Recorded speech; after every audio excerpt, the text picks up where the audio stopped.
அன்பான நேயர்களே, இனிய நல்வணக்கம்.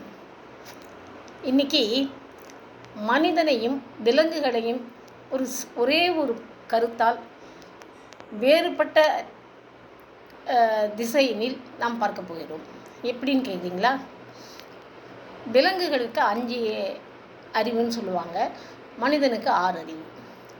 இதெல்லாம் யாரும் ஆராய்ச்சி பண்ணி எதுவும் சொல்ல முடியாது. ஆனால் அந்த 6 அறிவு கொண்ட மனிதன் படித்திருக்கிறான், உலகை பார்த்திருக்கிறான், மற்றவர்களோடு பகிர்ந்து தன்னுடைய இயல்புகளை வாழ்க்கையை மாற்றிக்கொள்ள முடியும். இப்படிப்பட்ட நல்ல நல்ல விஷயங்கள் நிறைய இருக்குது. ஆனால் விலங்குகளுக்கு ஒரே மாதிரி ரொட்டீன் லைஃப் தான்.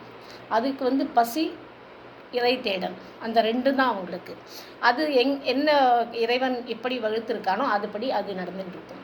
ஆனால் இறைவன் அது கற்றுக்கிட்டு வருது.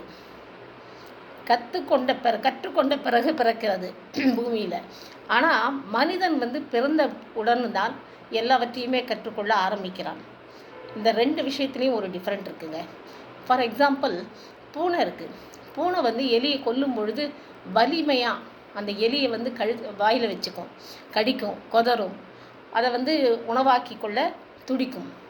அதே சமயத்தில் அதே பூனை தன்னுடைய குஞ்சுகளை இடம் மாற்றும் பொழுது, ஒரு இடத்தில் டெலிவரி ஆன பிறகு, அங்கு பாதுகாப்பு இல்லை என்று தெரிந்த பிறகு அதை இடம் மாற்றும் பொழுது ஒவ்வொரு குட்டியையும் தன்னுடைய வாயால் கவ்விக்கொண்டு வரும் மென்மையாக. இப்படி 2 விதத்துலேயும் அது இருக்கணும்னு சொல்லி கொடுத்தது யார்? யாராவது வேறு ஒரு பூனை சொல்லி கொடுத்ததா, இல்லது வேறு அனிமல்ஸ் யாராவது சொல்லி கொடுத்ததா, இல்லை மனுஷங்க யாராவது சொல்லி கொடுத்தாங்களா? ஒருத்தருமே ஒன்றும் சொல்லி கொடுக்கல. அதே மாதிரி பிறந்த உடனே கண்ணுக்குட்டி நடக்க ஆரம்பிச்சிடுது, 4 கால் ஜீவன் எல்லாமே நடக்க ஆரம்பிச்சிடுது. மனுஷனுக்கு எல்லாமே லேட்டு. ஸோ ஒவ்வொரு விஷயத்தையும் நம்ம பார்க்கும் பொழுது மனித பிறவி நல்ல பிறவி. ஆனால் அந்த பிறவியை சரியாக உபயோகப்படுத்தி கொள்ளாதவன் முட்டாள் என்று சொல்ல வேண்டும்.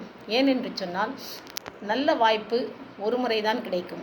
அந்த வாய்ப்பை தட்டி கழிக்கிறவன் என்றைக்குமே வாழ்வதாக சரித்திரமே இல்லை.